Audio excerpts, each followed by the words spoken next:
What is happening, everybody? It's TJ here from Dream Diecast Cars, and today I'm going to be doing a review of this 118 Aston Martin V12 Vantage made by AutoArt.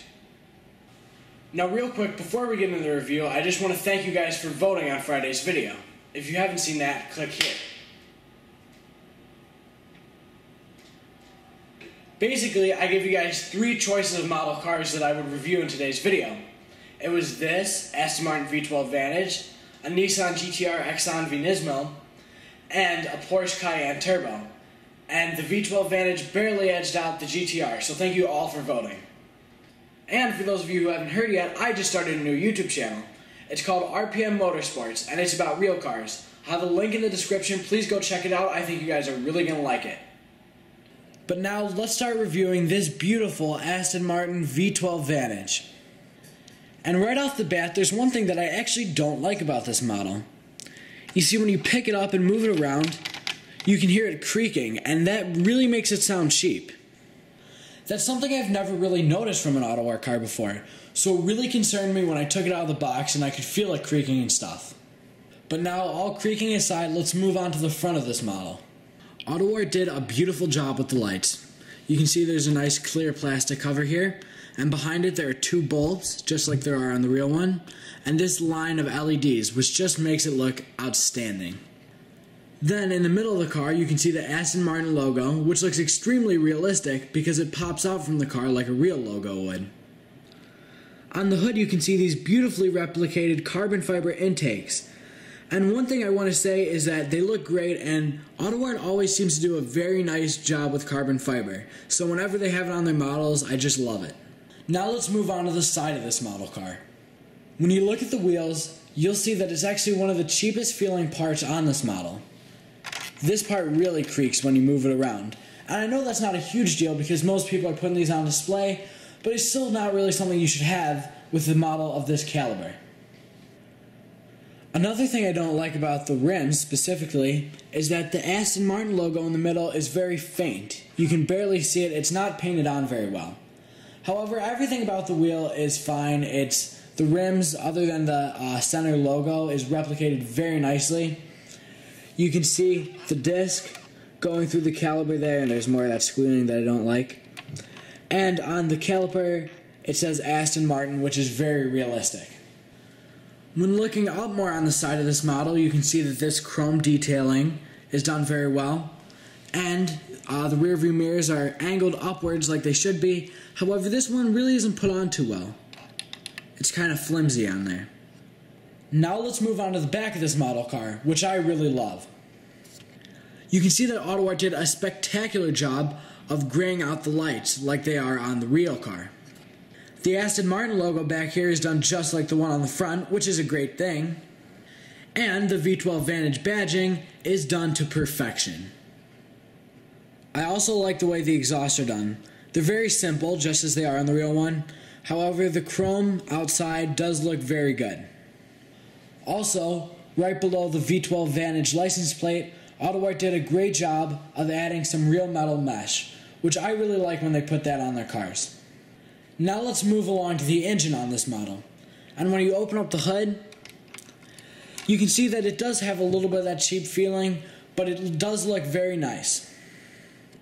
One thing I really love about the hood is the way that they did these hydraulics right here. That looks very realistic. Now when looking at the actual engine on this model, you can see that AutoArt did a great job with it. You can see how it says Aston Martin right here.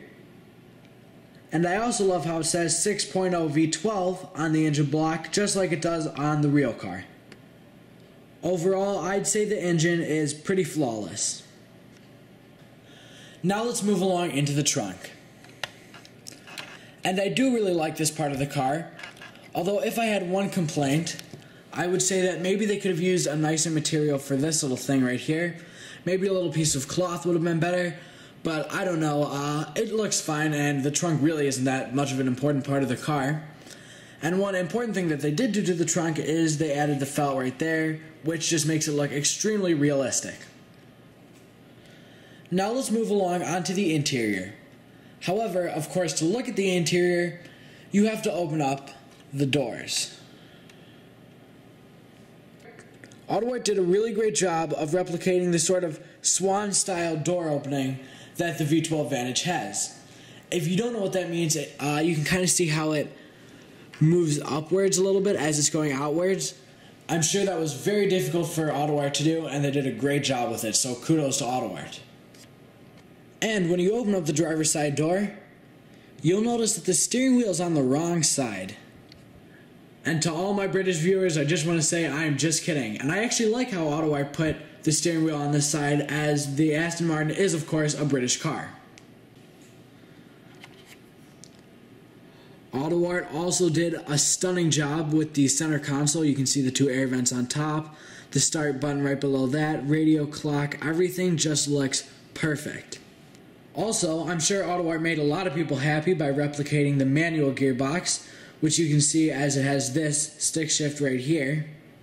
And you can see the clutch all the way over there on the left, so they did a nice job with that. And the interior, of course, features very nice looking felt, as it should. So now to the ratings. But before I tell you guys them, I should probably tell you guys the price of this model. You can find this model for about $130, which is pretty middle of the range for AutoArt. So the first rating I'm going to give you guys is the rating without the price. If you had all the money in the world to spend on die-cast cars, just rating this model for what it is. And for that rating, I'd give this model a B.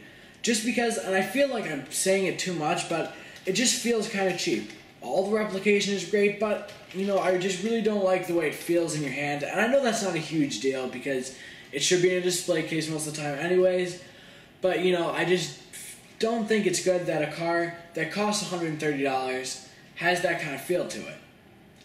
Despite that, though, for $130, I would actually rate this car for a B+ with the price. And that's just because, you know, it's a middle-of-the-road, you know, kind of price. And I do think that all the detailing looks great. AutoArt did a really nice job.